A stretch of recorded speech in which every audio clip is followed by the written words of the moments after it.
So we're finding that we are onboarding more and more non-English speaking studios into the network. We know that you kept yours all in Slovenian. What was your thought process behind keeping all your classes and marketing in your native language?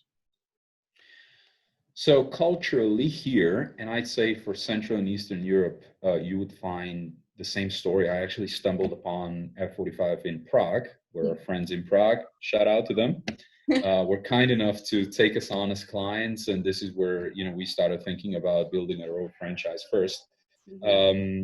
We have a similar thing. We are kind of perhaps a little bit suspicious or reserved when it comes to brands from outside world.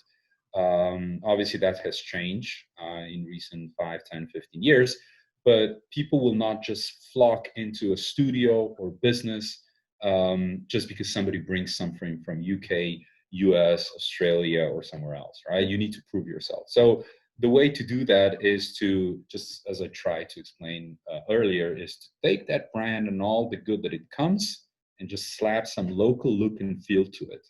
That's what, I feel works in these nations. And perhaps, a country like Germany or France would be different in that regard. But I felt, keeping everything in Slovenian, pushing Tarn, shout out to Tarn in F45, to make sure we can translate everything that we can translate, was the key to go forward. Now, we are not shying away from organizing an English-only class if we come to a point where the number of expats would demand that. But even the expats that we did get, we're kind of saying we're perfectly fine with having the Slovenian class. It's kind of, that's why we're here. But obviously all our trainers speak English. So when it's one-to-one conversation, engagement with the client that speaks English, they switch to English. And, I think that's the combination that works fine.